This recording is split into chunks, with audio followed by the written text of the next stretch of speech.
for the evil in this world. Our country has become unrecognizable. These people have perverted the truth to the point that they motivated the murder of my husband. They have continuously tried to assassinate the president, and anyone who stands in their way is labeled hateful, racist, fascist, and every other trigger word that is grossly dishonest. We want the best for our country. They don't.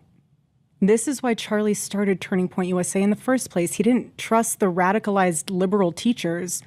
And this past Saturday, it was a school teacher, of all people, a school teacher, that attempted to change our history for the worst with bullets.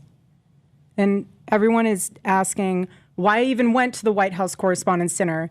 And it was because many of the journalists in that room have attempted to dehumanize me, and I wanted to meet some of them face to face, quite frankly. Why have a conversation about me when you can have a conversation with me? So, for example, a journalist from the Daily Mail came up to me. She introduced herself, and she was very gracious. She was saying, "You look so beautiful. I'm so sorry for your loss." To which I replied, "It is so nice to put a name to the face, especially with all of the slander, the lies, accusations that are out there surrounding my husband's murder and myself." And I said to her, "You know what's so interesting? This is my first time at the White House Correspondents' Dinner, and I find it so fascinating, the dynamic that is going on right now, because everyone is all dressed up, and you guys are co-mingling in and out of each other's cocktail parties. And so for one night, you are able to put aside all of your differences for the sake of freedom of speech. And then by Monday morning, things will go back to being an absolute bloodbath between all of you." To which she replied, literally, she said, "I know. Isn't it special, right? Isn't tonight so special?" And following that conversation, it was time to take our seats, and we went into the big ballroom where the dinner was. And one of the first things I noticed when I walked into that room was quite literally the proximity of the opposing outlets to one another.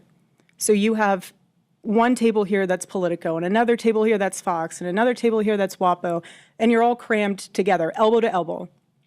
And to make the night even more of a spectacle, every single 10-person table had 10 bottles of wine. And the president of the White House Correspondents Association, she did a great job of trying to make the evening have that feeling of Americana.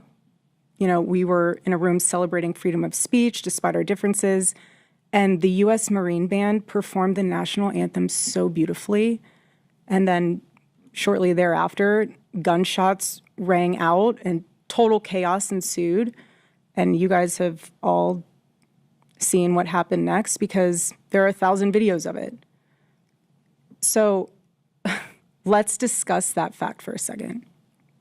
If you were in that room, you had no way of knowing what the status of the shooter was, how many there were, or honestly, really anything. It was just utter chaos. And so during an active shooting, these journalists are using their phones to find moments to capture for clips. They were so concerned about getting a video in a room with an active shooter that they could have accidentally and quite literally filmed themselves being shot. Many of those people have become so desensitized that fight or flight became secondary to the opportunity of putting themselves into the story, which ironically breaks the #1 rule of journalism. And again, ironically enough, the shooter was a teacher. You have these people who are supposed to be teaching our children the future of this country, and he's so unhinged that he is able to teach children by day and then attempt to murder the president of the United States by night. And in his manifesto, he starts by contextualizing himself by saying, "I am a citizen of the United States of America." And while we may have big problems with illegal immigration in this country, I have to tell you, we have an even bigger problem when it comes to the systemic indoctrination and radicalization of our own citizens. This is what got my husband killed. This is what has led to 3 legitimate attempts on President Trump's life. And I can speak firsthand to that unbearable toll that this must take on our First Lady. There has never been a president who has faced this many assassination attempts in Americans' entire history. And after each one, the reaction from the far left has been, at best, a shrug, and in some cases, a sick disappointment that the shooter was unsuccessful. We are all human beings. And if you can just pause and just take a minute and ask yourself, how would you feel if even just one person made cruel jokes about the attempted murder of your loved one? That is what Jimmy Kimmel did to the First Lady. He said that she had the glow of an expected widow. The glow of an expected widow. Just 48 hours before that nightmare almost became a reality.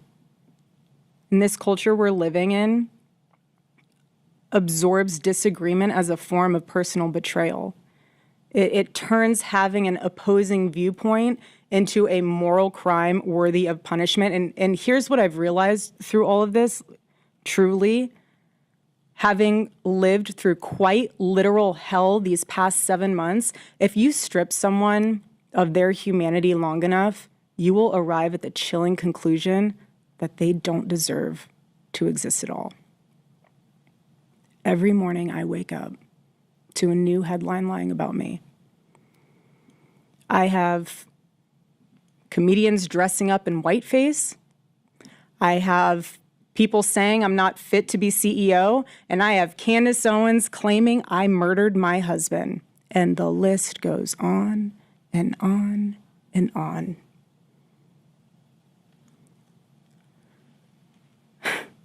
There is a serious epidemic of dehumanization plaguing this country. The most unthinkable tragedies have now become commonplace in our daily headlines, and yet the media finds a way to conveniently explain away violence. This is what we're up against. This is what we're up against. What is happening right now is something none of us can afford to ignore. The evil forces working to divide us, to distract us, and to pull us apart has never been stronger. This is a moment for Americans to come together and decide what kind of country we are going to be before we lose our country altogether. In Romans chapter 12, verse 21, it says, "Do not be overcome by evil, but overcome evil with good." And this is why my husband created Turning Point USA, so we could have civil discourse and debate and open dialogue, because when we stop talking to each other, bad things happen. I am choosing to fight for America, for my children, for your children, and for our humanity, because we all need to do our part. And by the grace of God, we will succeed, and America will remain what she was always called to be, a shining city on a hill, a light to the world. So let me give you a perfect example of how it's done. My husband did it best and left us the blueprint on how to have uncomfortable conversations with those who disagree. Buckle up, everybody. Here